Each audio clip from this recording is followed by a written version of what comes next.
उपाधि से, आधि व्याधि उपाधि से नर होकर हैरान, वाह वाह नर होकर हैरान।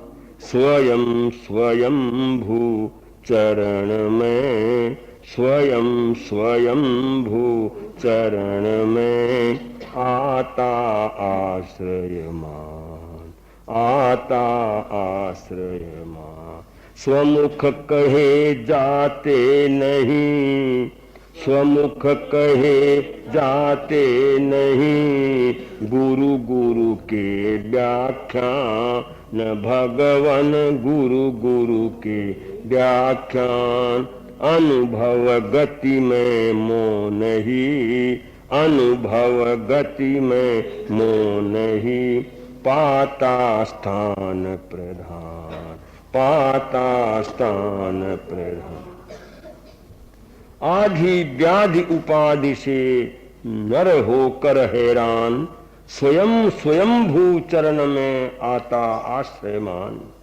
व्याख्यान के प्रारंभ में पहले मंगलाचरण किया जाता है और उस मंगलाचरण के रूप में स्वयंभू, प्रभु, अरिहंत, सिद्ध, भगवान, कुछ भी नाम हम कह सकते हैं, उनका आश्रय, उनका शरण, उनको मैं स्मृति में लाता हूं। आदमी के मन में शंका हो सकती है कि प्रभु का स्मरण क्यों किया जाए, भगवान को याद क्यों किया जाए। तो कहते हैं आधि व्याधि और उपाधि तीन चीजें हैं। आधि माने मानसिक चिंता का नाम क्या है, आधि। शारीरिक रोग का नाम क्या है, व्याधि। और उपाधि कई जीवन में अनेक प्रकार की आती रहती है, कभी धन की, जमीन की,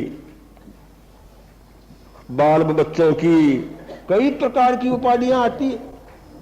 लेकिन जब आधि व्याधि और उपाधि से इससे जब आदमी हैरान हो जाता है, तब स्वयं स्वयं भू चरण में उस समय में राम याद आता है। भगवान का नाम वहां स्वयं आता है। जब आदमी दुखी बनता है ना, जब पेट दुखना शुरू होता है, तब हे राम या हे मां, और तो मां का नाम याद नहीं आता। वेदना होने से देव का नाम याद आता है।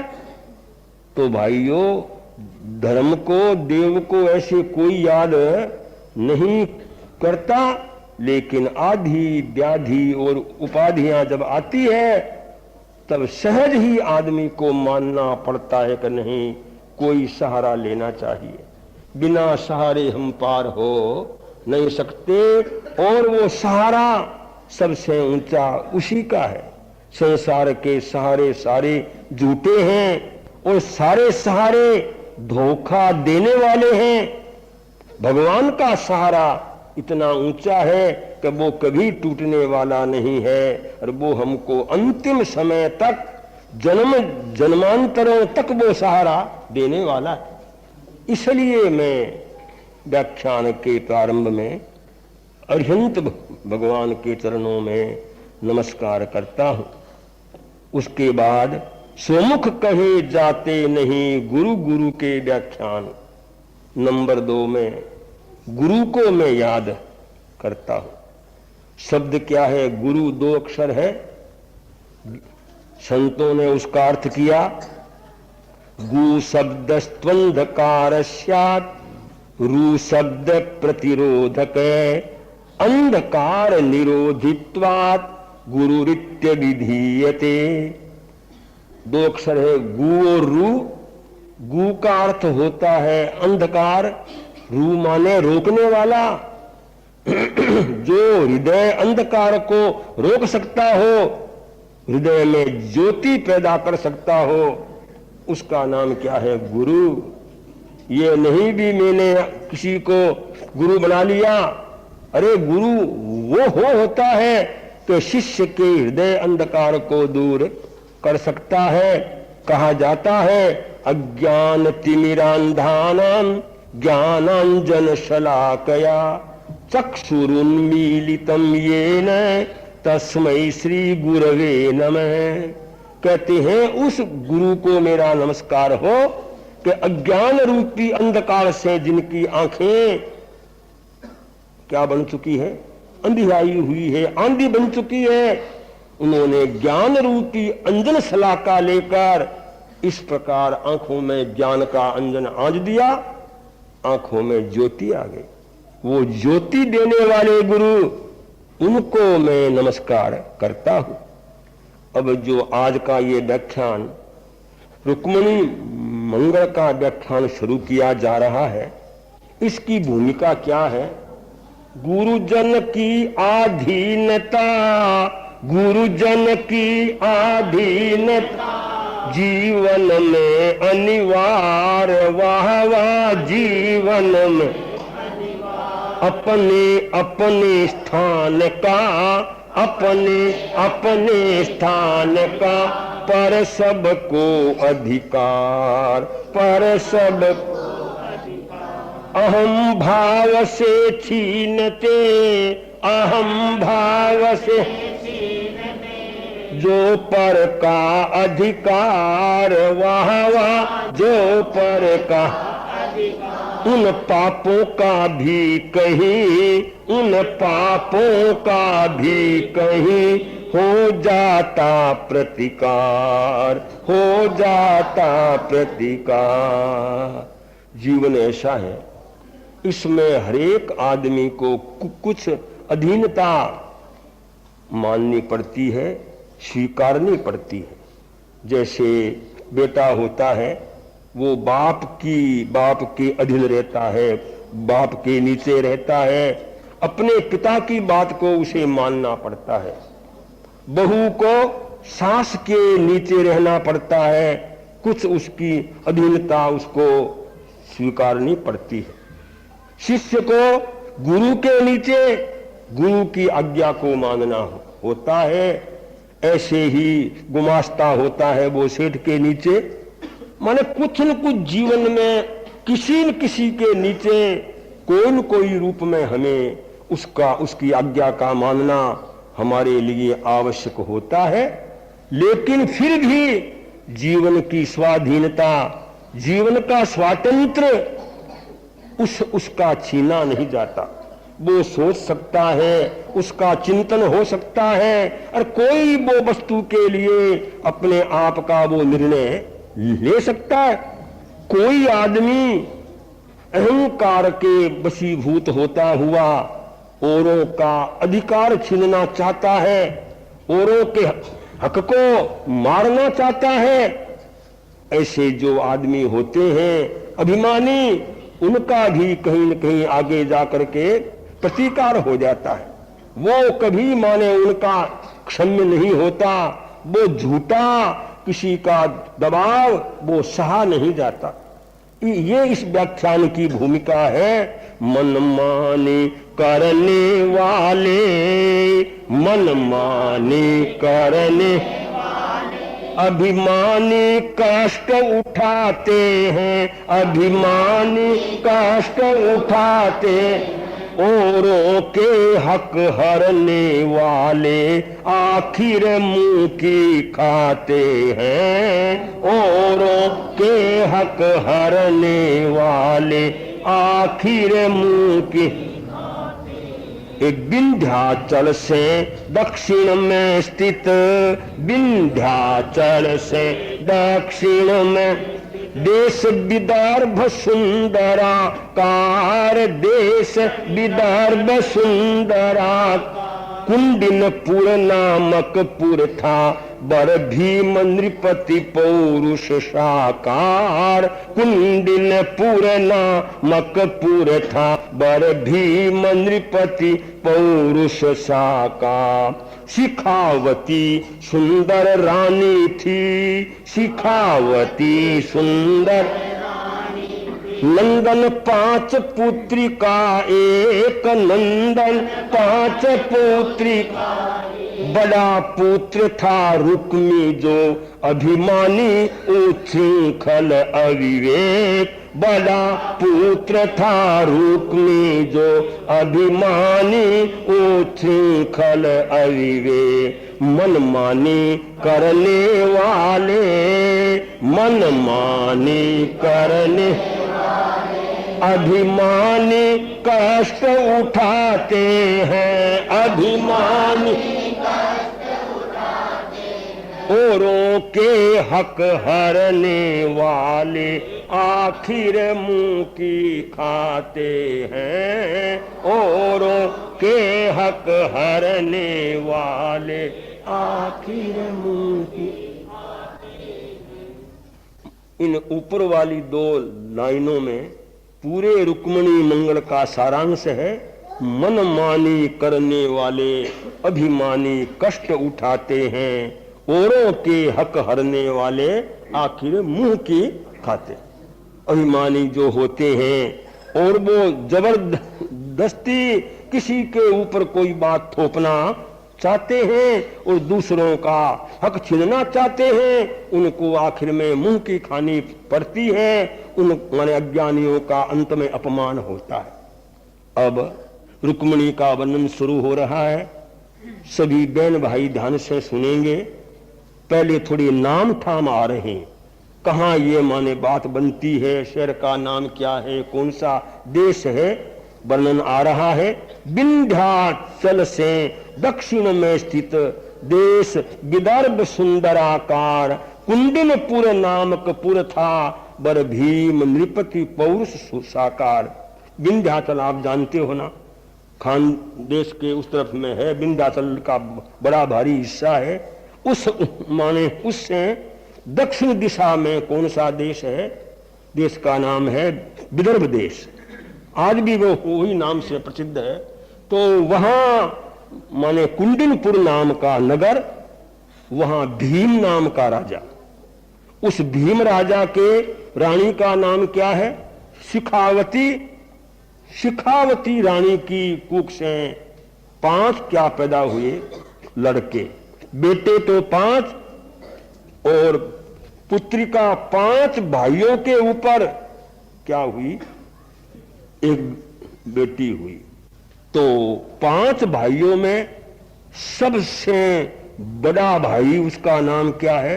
रुक्मी। सब भाई बहन इस नाम को रखें कि याद, आगे इसका बहुत व्याख्यान में नाम आएगा। माने 5 भाइयों में बड़ा भाई का नाम है रुक्मी, पर स्वभाव का महा उद्धत, उच्छृंखल, अविनयी, बहुत ही खोटे स्वभाव का वो। क्या हो जी, बेटा होने से भी क्या होता है? बेटे तो 5 हो गए, बड़ा बेटा था वो इस प्रकार का स्वभाव का खोटा। थी कन्या रुक्मिणी नाम की, थी कन्या रुक्मिणी, था जिसका अनुपम सौंदर्य, था जिसका तात्कालिक नृप कन्याओं में जो मानी जाती थी वार्य। तात्कालिक नृप कन्याओं में जो मानी जाती थी। सरस्वती जो विद्या में थी, सरस्वती जो विद्या में थी, सुंदरता में लक्ष्मी रूप, सुंदरता में दुराचारियों को दंडित करने में थी दुर्गा प्रतिरूप। दुराचारियों को दंडित करने में थी दुर्गा प्रतिरूप। उन 5 भाइयों के ऊपर एक बहन, उसका नाम क्या है? रुक्मिणी। रुक्मिणी इतनी बड़ी सुंदर, कहते हैं उस माने रुक्मिणी ऐसी कि जितनी उस समय में राजकन्याएं थी उनमें वो सर्वश्रेष्ठ थी। रुक्मिणी केवल सुंदर नहीं, उसमें बड़ी बड़ी खूबियां थी। देखो, स्त्री के रूप 3 माने जाते हैं। पहला रूप क्या है? सरस्वती। दूसरा रूप है लक्ष्मी। पर रूप तीसरा क्या है? दुर्गा। ये भी स्त्री का ही रूप है। तो तीनों ही चीजें रुक्मिणी में थी। वो ज्ञान में, विद्या में रुक्मिणी क्या थी? साक्षात मानो सरस्वती हो, शारदा हो। ऐसी सुंदरता में लक्ष्मी के समान थी, साक्षात माने उसी का ही अवतार हो गया हो। लेकिन जहां कहीं अन्याय हो, कोई अनुचित काम होता हो, तो वहां वो दुर्गा का भी रूप ले सकती थी, चंडी के रूप में वो सामने आ सकती थी। तीनों चीजें रुक्मिणी में विद्यमान थी। सत्य, सरलता और स्वच्छता। सत्य, सरलता और सौम्य स्वभाव, सभ्यता युक्त। सौम्य स्वभाव, सभ्यता, सेवा परख समय की 7 सकार हुए थे जहां प्रयोग। सेवा परख समय की 7 सकार हुए थे जहां प्रयोग। बस सोने में मिला सुहागा, बस सोने में मिला सुहागा। रूप सुगुण का था संयोग, रूप सुगुण का था संयोग। मानो विधि ने एक स्थान में करके देखा उभय प्रयोग। मानो विधि ने एक स्थान में करके देखा उभय प्रयोग। मनमानी करने वाले, मनमानी करने वाले, अभिमानी कष्ट उठाते हैं, अभिमानी कष्ट उठाते हैं। औरों के हक हरने वाले आखिर मुंह की खाते हैं। औरों के हक हरने वाले कहा जाता है कि रुक्मिणी में 7 से का प्रयोग हुआ। 7 से कौन से? सत्य, सरलता, स्वच्छता, सौम्य स्वभाव, सभ्यता, सेवा, समय की परख, ये 7 से आए। देखो, औरतों के जीवन में ये 7 बातें बड़ी महत्वपूर्ण है। कैसी वस्तु क्या है कि स्त्री के स्वभाव में क्या हो? सच्चाई हो। सत्य बड़ी ऊंची वस्तु है। क्या स्त्री के, क्या आदमी के भी सत्य जहां होता है वह आदमी महामानव बन जाता है। सत्य की धारा पर चलना कोई मामूली बात नहीं है। रुक्मिणी के जीवन में क्या था? सत्य था। दूसरे में सरलता, स्वभाव की बड़ी सरल थी वो, कुटिल नहीं। कई औरतें ऐसी कुटिल होती है, बेईमान नहीं, बिल्कुल स्वभाव की सरल। सत्य, सरलता। तीसरे में स्वच्छता, साफ सफाई। स्वच्छता तो स्त्री का खास सद्गुण माना गया है। स्त्री जो अगर घर में अच्छी होती है तो घर क्या रहता है? देवलोक के समान। स्त्री कोई फूट आ जाए तो कहीं तो हांडे पड़े हुए हैं, कहीं ठीकरे पड़े हुए हैं, और ऐठे ठामड़े भी 2 दिन तक वो साफ भी नहीं करते। इसलिए स्वच्छता बहुत महत्वपूर्ण है। तीसरे में सौम्य स्वभाव। स्वभाव का क्या है? बड़ी सौम्य, ठंडे स्वभाव, शीतल स्वभाव वाली औरत के स्वभाव में तेजी हो, वो कोई काम की वस्तु नहीं। सौम्य स्वभाव। इसके बाद में 5वीं बात सभ्यता। सभ्यता माने किसके साथ में कैसा व्यवहार करना, कैसे बैठना, कैसे बोलना, इन सारी बातों की सभ्यता थी। इससे भी बड़ा छठा गुण कौन सा? सेवा। सबकी सेवा, सेवा में उसको आलस्य नहीं था, सुस्ती नहीं थी, और हरेक की सेवा करने के लिए उसकी एक भावना रहती थी। सातवां गुण क्या? समय की परख। कौन सा समय है, कौन सा काल है, अभी ऋतु कौन सी है, क्या खाना क्या नहीं खाना, क्या देना क्या, इन सब बातों की क्या, इन सब बातों के लिए उसके मन में विवेक था। तो कहते हैं इतनी तो वो रुक्मिणी थी सुंदरी, साथ में इतने उसमें सद्गुण थे। संसार में कहावत है कि सोने में क्या मिल गया? सुहागा। तो सोना और उसका रंग खिल जाता है। इस प्रकार रुक्मिणी दिन दिन बड़ी होती जा रही है। तरुणावस्था पाई पुत्री, तरुणावस्था पाई, तन पर नग्न छटा छाई, हाँ तन पर नग्न छटा मात तात के मन पर मानो चिंता घटा उमड़ आई, मात तात के मन पर मानो चिंता घटा उमड़। रानी पुत्र सचिव को भूपति, रानी पुत्र सचिव को अपने पास बुलाता है, हाँ अपने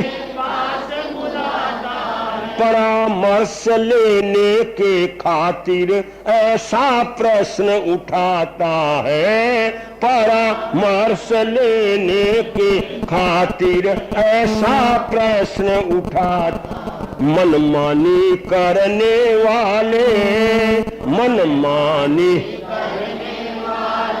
अभिमानी उठाते हैं, औरों के हक हरने वाले आखिर मुंह की खाते हैं, औरों के हक हरने वाले आखिर मुंह की खाते हैं। रुक्मिणी क्या हो गई है? जवान अवस्था, तरुणावस्था प्राप्त हो गई, ब्याह के योग्य हो गई।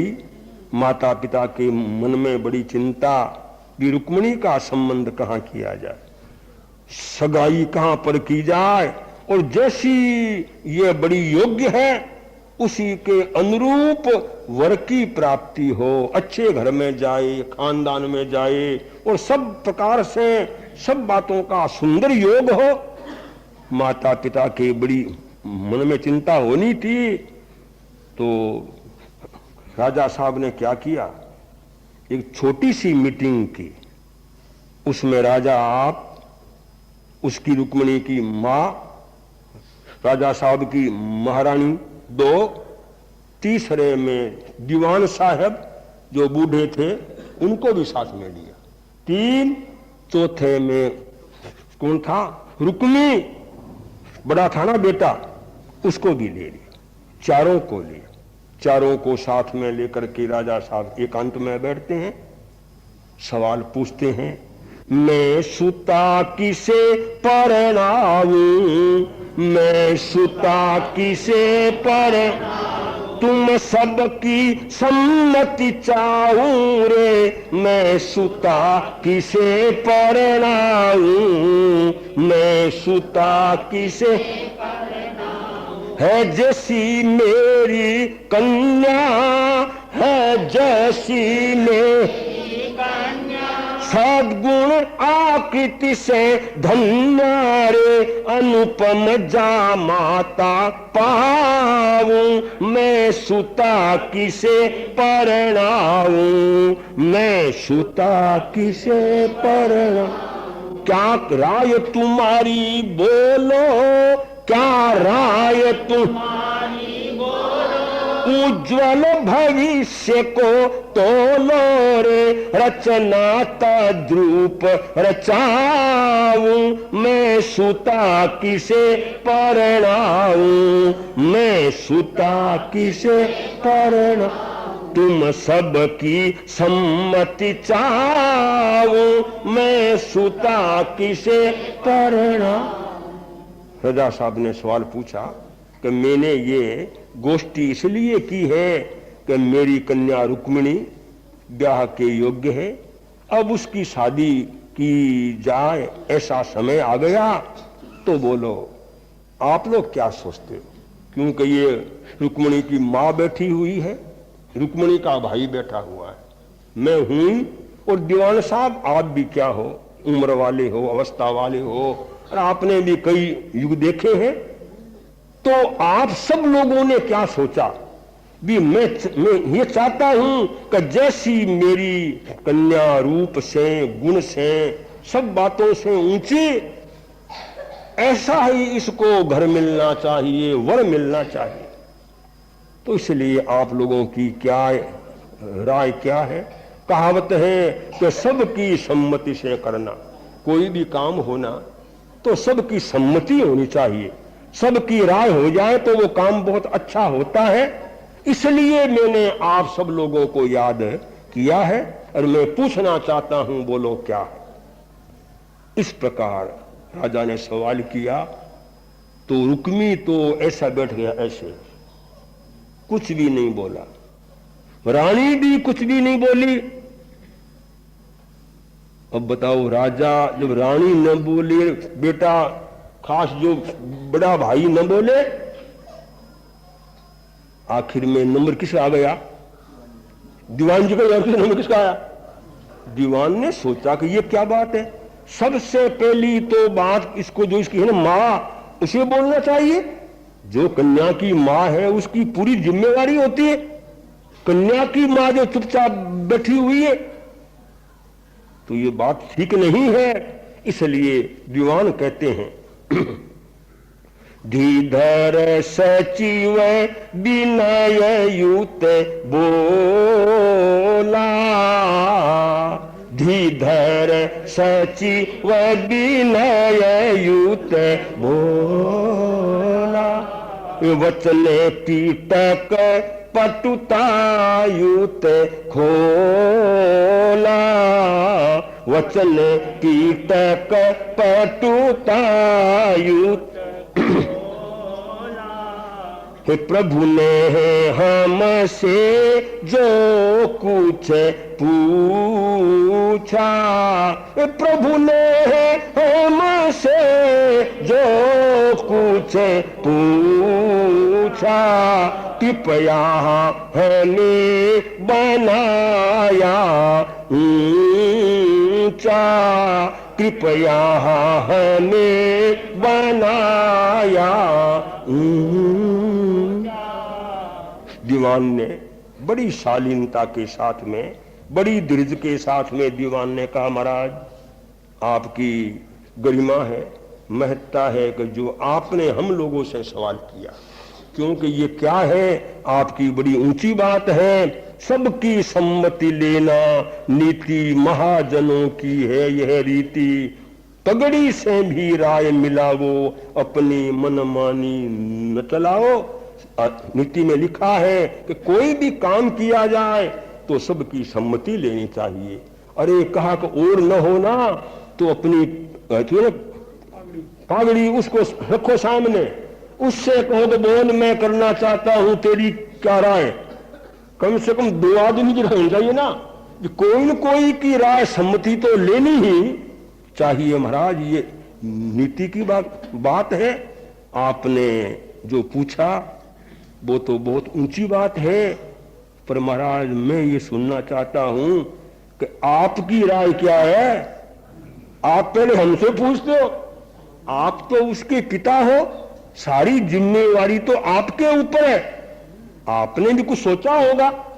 तो पहले अगर आपकी राय हमारे सामने आ जाए, आपका चिंतन सामने आए, तो फिर हम सोचेंगे भी चिंतन हमको सही लगा या नहीं लगा, क्या कुछ है।